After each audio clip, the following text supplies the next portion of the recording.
Hi, I'm Ed Chandler, and it's time for another edition of our Throwback Thursday. What you're looking at right here is a Pioneer home stereo 8-track player recorder. That's our throwback for today. Not so much the player recorder itself, but it's just kind of nice to have around. I actually want to spend a little bit of time talking about the thing that it played, which was, of course, the 8-track tape. This one happens to be the Eagles' greatest hits from the 1970s, as is this machine as well. But actually, 8-track tape technology got started in the 1950s, and 8-tracks as we know it, like these guys that we were playing for music, well, it got developed around 1963. But it wasn't until 1965 when the Ford Motor Company decided to add the 8-track players into cars as either a dealer installed option or as a factory option that the 8-track music player, as we know it, actually got a great start. Now, of course, one of the big things of 8-tracks was the fact that it was much more portable and allegedly more durable than, of course,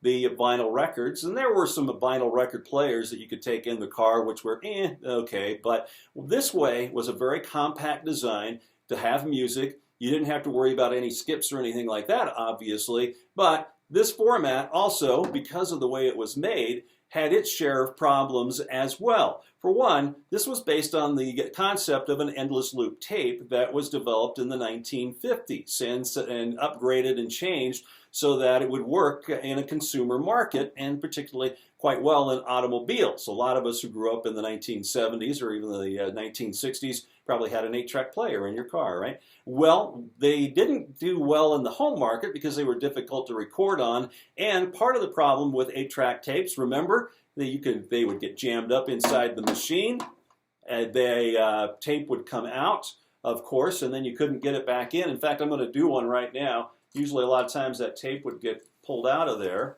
and then would end up, you have this kind of problem, and how do you get them to fix themselves? Well, there was an easy way to do that. You just kind of pull on it and pull it back.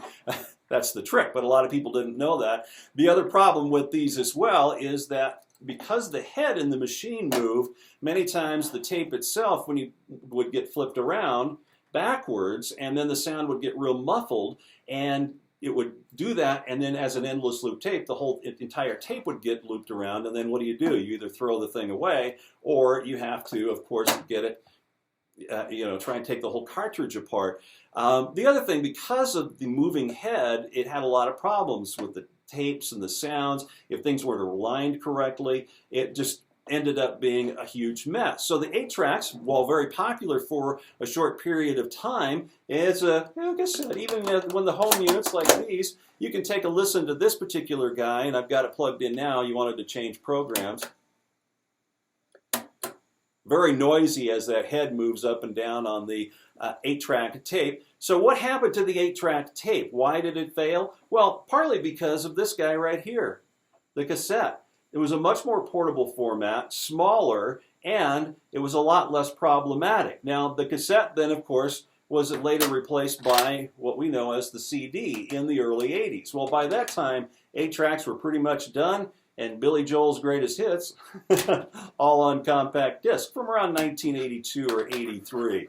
But in the meantime, you can enjoy some great music on our vintage 1975. We're figuring that this particular model came out. 8-track tape, playing some great vintage 1970s music from the Eagles. Now, you can't hear the music, I'm sorry to say, because of copyright rules, so that's unfortunate for you. But remember the good old days of the 8-track tape? And also remember some of the problems like I pulled the tape out of the machine and, oh my gosh. We have a problem here. Houston, we have a problem. Do you know that there really is, in spite of the fact that this tape would come out and get jammed up in the machine like that? And there's an easy way to fix that. Simply take the tight end of it, give it a quick tug, and it goes right back in. Yes, like I said, it goes right back in. Well, there you go. Anyway, that's our cool 107.9 Throwback Thursday for this week. Tune in next week for another great Throwback Thursday. And meantime, I'm going to, well, no. Anyway, that's all gone. Don't forget, too, to subscribe to our Cool 107.9 YouTube channel. You can check out more of my great Throwback Thursday items and have some fun with us as well, with a lot of other great things we have on YouTube. Hey, see you next week with another great Throwback Thursday.